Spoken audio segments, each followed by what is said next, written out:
they were supposed to, just translating for us, but then they would ask, like, can I say something? We're just like, sure, go ahead, take it away. Go for it. And it was just seeing how they wanted to impact the lives of the people involved there. In one particular moment that I thought was really cool, one of the translators were kind of a reflection time, and he was just saying, saying to us, the American team, you all have been such an inspiration to me, coming all the way across the world just to tell people about Jesus, and that hits me in my own life in Tegucigalpa of how I'm going to tell people about Jesus there. And I was like, man, you're an inspiration to me. And so it's really neat to be able to work with the translators there. And so basically this is what we did. We'd go and we'd tell people about God. We'd get to know them a little bit and then ask them about if they went to church, what they thought of God, a lot of that sort of thing. Most of the time they would be in someone's house. They would just invite us in, more than hospitable, give us a chair to sit in and just talk with them. Sometimes we'd talk with one person or a family for 15 minutes. Other times we'd be there an hour. I know one day we spent the whole morning with like 2 houses, just talking to them and having these conversations, hoping to spread their faith a little bit. This is just the first neighborhood that we went into, the dirt path hill that we went up there. And then we come back for lunch each day. We'd all go back to the church and meet up with one of the teams that had stayed behind. This team that had stayed behind was always building a bed. So throughout the week there were 4 beds that were made. They build it, they paint it, and then after lunch we would all go back out and they would get the chance, the team that built it, to deliver that bed to a family that needed one. Through some help with the church, they would find the homes that most needed a bed to sleep on. And they'd get to carry it into their house and just be with them and show God's love like that. And Jess here got shown, I'm not even sure if this was a kid of the church or if it was one from the nutrition clinic or what, but they were just hanging out, so we showed them how to paint a little bit. This was lunch, the first solid day, some beef and broccoli and rice. For the most part, the food was very good. And it was, your typical Honduran food, although one night we had lasagna. It was interesting. It tasted like the SpaghettiO sauce that had ham in it. So it was good. It was different.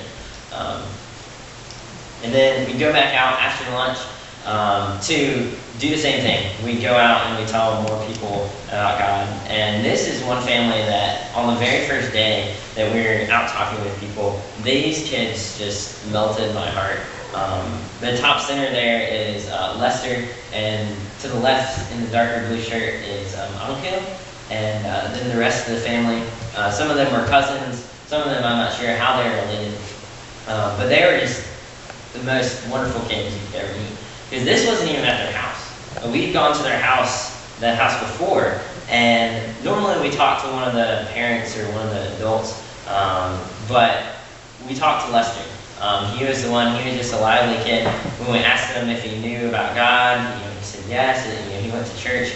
And then when we asked him about a verse, he went and he grabbed his Bible that he already had, and brought it out and opened it up to the page. And just to see his faith already, it was just a beautiful thing. And then we went to another house and they followed us there. They just liked being around us. And I think that's one more picture that I have of them. And we were trying to talk to this one gentleman, and they're like behind us trying to get our attention. And I was just like, wait a second. And then finally we finished with that individual, and the rest of our team that were there, they went to the house next door, but the kid just kind of bombarded me. And they just wanted to talk with me. And I knew enough Spanish to kind of get by.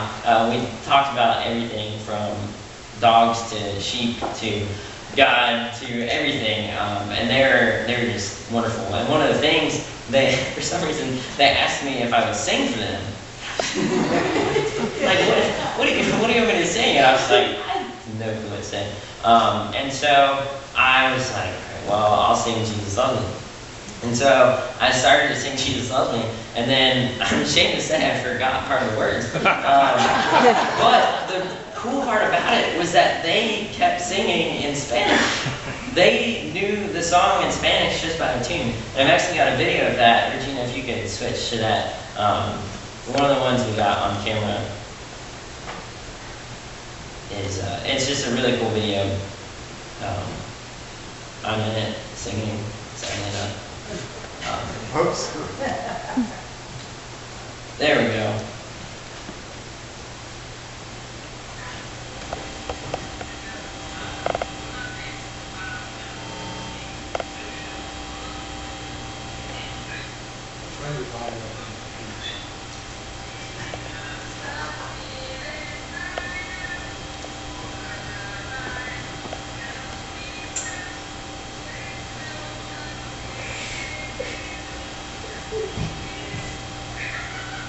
That was your every other week.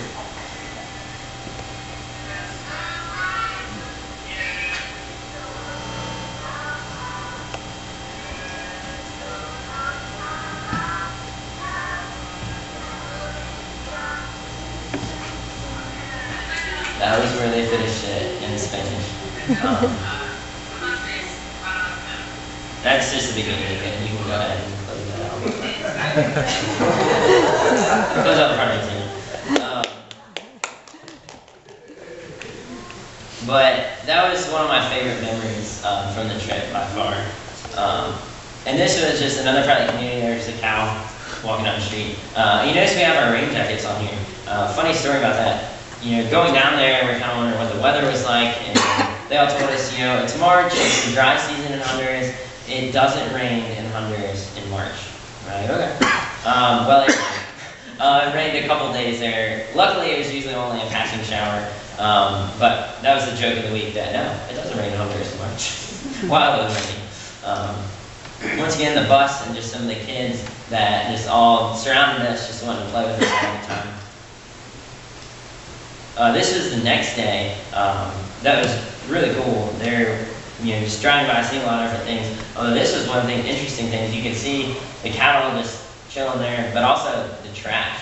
That was one of the things I noticed, is that garbage disposal there is side of the road or out the window or behind the house. There's just trash everywhere. I mean, that field was covered in it. A lot of times they use it to get, for the animals, whatever they can eat off of it. But that was just, it was everywhere. And this is us walking out there because the bus went as far as it could go. And then we walked for a little while. And it was kind of funny. I was reminded of the verse in the Bible when it talks about, you know, taking the gospel to the ends of the earth. Well, that day I felt like we were pretty down close to the ends of the earth there. You know, trekking out. It was starting to rain a little bit. Just going out to tell people about God. Then we came back again for lunch. Did the same thing. The church always provided lunch for us. It's delicious. And then some people found it time to take a nap afterwards. And then we went back out. And this is just some of the beautiful sights that we had. Luckily, there was a kind of box truck type thing that was able to make it back there. Drove us back there a little bit. And then whenever there was a house, we drop off a team and just tell them about God. Just enter in their house, talk to them for a while, and then see if we could find the truck again afterwards, which was sometimes tricky. But then we eventually all made it back on the truck, and we're headed back for dinner. And each night we would eat dinner at a different host family's house. So, for example, there were a couple of our team that were living there, but we all came there for dinner that night.